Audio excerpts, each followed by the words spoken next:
creator, and just a person that has a huge vision. And so I want to be able to honor our time today, because I know all of you came here you could be watching the Twins game, and they're not doing as well as we want them to be right now, but we can talk about how you can transform. And so what I want to do as we start this talk today, I want you to think about something you would love to transform in your lives. Give you a little backdrop about my own personal story. About 5 or 6 years ago, I found myself as I shared with some of you, going through my third divorce, about close to 350 pounds, really financially struggling in a lot of different places. And at 48 years old, I decided, is this what I really want for my life? And I knew that I had more inside of me, but I hadn't tapped it in. So I really went into a lot of self-study. I went into understanding myself. I went into reading books. I get to a point now, I read between 60 and 100 books a year. And I really decided what are the steps? People talk about change, do this, do that, but most people don't have the apparatus to change. So today I want to give you the steps, whatever you want to change. One of the things I've changed is, over the last couple of years, October of 2 years ago, since then I've lost 135 pounds. Yeah. In the last couple of years, married the love of my life.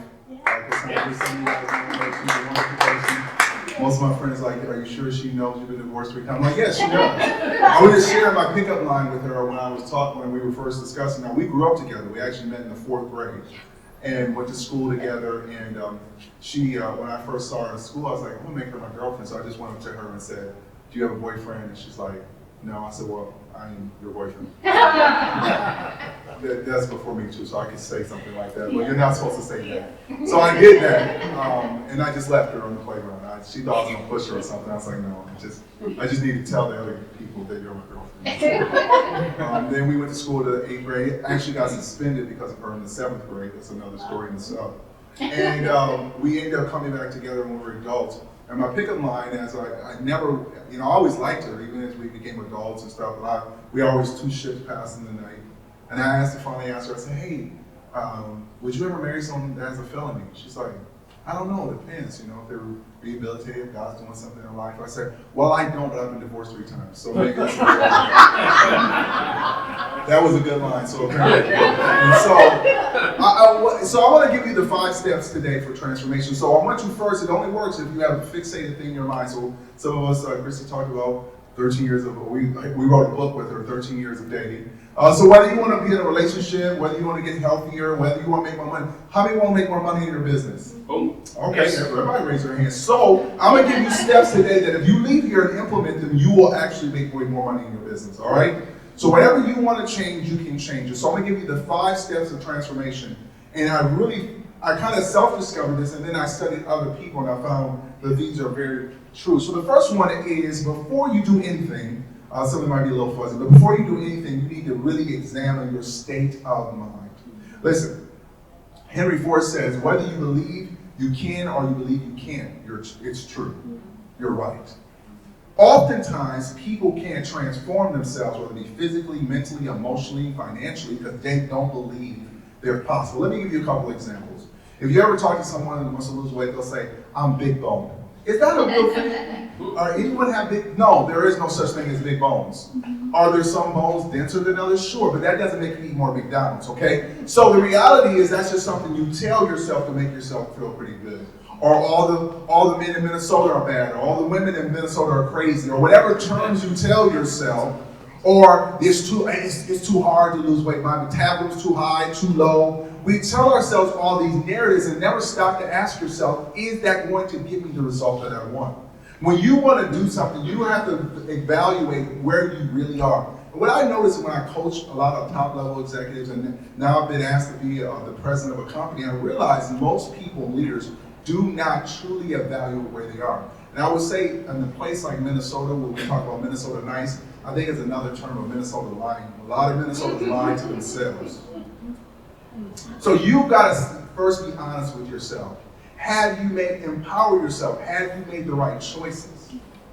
Are you making the right choices in a relationship? Are you making the right choices in your business? Are you making the right choices in your nutrition? Are you making the correct choices? Stop blaming the world. We all can blame the world. There's so many things to blame the world for. But ultimately, you don't change unless you want to change. So you have to first stop and evaluate where you are. Like GPS, I live in Brooklyn Park, and I put GPS in my car, and if I put it to St. Paul, it's never going to get me home. Unless you know the GPS must know accurately where you are and where you want to go. You have to program it correctly, and most people are not programming their personal GPS in the right direction. They're not going right because their state of mind. So one, I would say, what I suggest to people is that you have to start developing a belief attitude. Not some hokey pokey stuff, but you can be what you want to be. You know, however you want to do it, whether you're higher power, you believe in God, but you must believe that you can make that change. You can make a change in your health. You can, I don't care what it takes, you can do it. And you have to start believing. And one of the things I started doing is I have a morning routine that I did, and I use affirmations, but I do visualization. But I would tell myself, before I lost a single pound for a year, before I did anything, I said, I'm grateful and thankful, I'm healthy and fit, and permanently lost 100 pounds. And sometimes I get up and have a double cheeseburger. This is true. But I will say it every single day, without fail. Over time, my mind started to believe, we should be losing this weight. Now my confession is I'm healthy, faithful and grateful, I'm healthy and fit, and permanently lost 140 pounds, because I've lost 135, and I'm only like 5 pounds from goal. Although if any of you have been on the journey, you know how hard that last 5 or 10 pounds can be.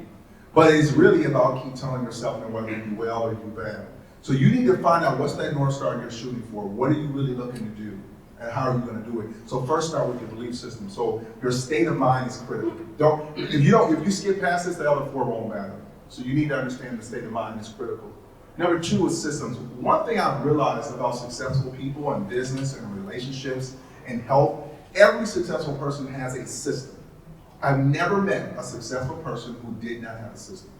Listen, when it comes to health, I've never met a person that's super healthy and fit. There's like one day they're doing keto, the next one they're doing intermittent fasting, the next day they're doing low carb. No, they have a system they follow every single day. Now, the days they might teeter off, they may go on vacation, but they go right back to their system. What I find is about people who can't transform, they don't have a system. If you all said you wanted to grow your business, what's your system of growth? Networking is not net sitting or net talking, it's networking. Which means how many people here are you going to follow up with? Or are you just going to meet some nice people and get a couple of cards? What's your system of follow-up? What's your systems of calls? How many calls do you make a day? What's your system of, what's your sales system? What's your sales program? What's your sales scripting? And when I talk to successful people, they can walk down their system. When I talk to unsuccessful people, they have no system and they just complain. Man, that place didn't work. AGC doesn't work. Did you call anybody from the previous time? If you're saying relationships are always poor, what's the common denominator? Are you always selecting the same person? You know, what I found about successful marriages, one of the things I started to do as I went through those divorces, I started to surround myself with people who have been married 20, 30 years. Not prisoners of war. I don't talk to prisoners of war that been together for 30 years. I'm talking about people who really like each other. I always evaluate how much a couple likes each other. You all know the likable factor, right? When they're sitting down, they're at dinner, you can tell they enjoy their company. We've all been at the table with those couples, so you can tell they clearly did not like each other, right? They were like prisoners in war, like, hey, what's going on? I like being around couples who like being around each other, laugh at each other's jokes. I can always tell if a dude is someone I want to listen to about a relationship. I see if his wife or his partner laughs at his jokes. She doesn't laugh at his jokes, I don't ask him no questions about his jokes. I'm serious. If he gives me advice, I literally say, no, man, I'm good, thanks.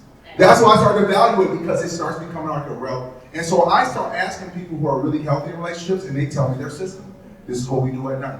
And it seems to be a lot of them have the same system. I don't know if they read the same books, but they don't make major things minor. They don't make the minor things major things. They care about being married more than they care about being right. All these things start to just come up. Find a system that works and keep using it. So I find the successful, the people who've never been married, never built a business, can't network. You know, some of you know me from networking. Every networking group I ever touched, I always grew. You know why? I had a system. And if your systems don't grow, your system's bad. Like if your person says, I've been eating fit, healthy for 2 months and I haven't lost a single pound, I promise you have the wrong system. I ate perfect. Come on, man, stop it. Stop it. Then you with them, it's like, the McDonald's, well, the other 3 days I ate perfect in this McDonald's one day. Like, no, McDonald's, all you need is one day of that garbage and it's gonna mess up your whole system. Find a healthy system. So anywhere you guys said you wanted to grow and transform, find a system. Get someone that can help you get a system. Number three, structure. Listen, there's a really good book called Atomic Habits. I mean, from James Clear, Power Habits. Listen, I know tons of people who, listen, this is something I actually do. I ask people, have you read that book? Yes. I say, have you developed any habits? No. Why did you read the book if you haven't developed any healthy habits? What I find is people who are healthy, people who are fit, who make money, all of them have healthy habits.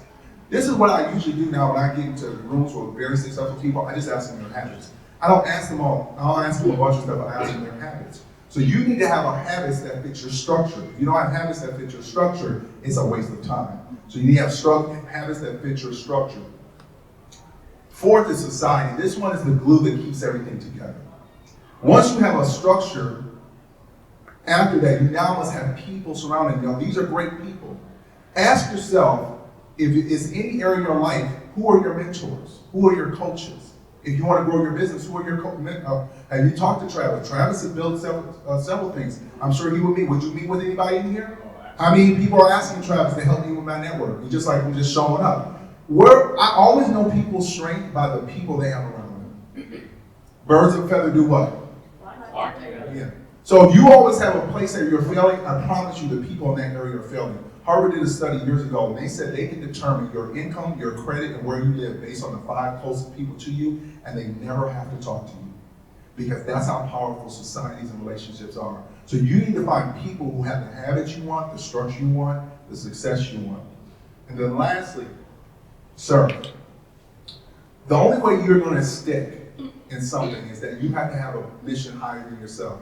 Maslow's law says this: the highest level of the hierarchy is contribution. What I find is if you really care about something, serve it. If you love something, serve it. Serve people. Your impact will always determine your income. And if you have a problem with your income, all you do is raise your hands, serve more. Do more free stuff. Be more available. Do more for people. Do more than you're asked to do. Serve them. Serve. You want better relationships? Serve your relationship better. You want to eat better? Serve other people who need to be healthy. When you serve more, you find yourself in a better position. So ultimately, in order to get through the transformation cycle, you must understand. It starts with your mindset. Then after you do your mindset, you got to have a system. You have to have a structure. Create people around you. Have a society. But lastly, if you want to really hit it hard, you really want to change it and keep changing. What I would find most of all, this fly is not bothering me. What I found most of all is this. Whenever people do not change in a particular area of their life, I found something very simple. They don't identify with the person they want to be. If you don't identify with the person you want to be, you will never be that person. If you think you're just a fat person losing weight, you'll always be a fat person losing weight. I became a fit person getting to my normal state. If you always feel like you're an unhappy single person, you'll always be an unhappy single person. But if you identify with it, and then from there serve better, you will get to a point where you can actually transform. I said thank you so much.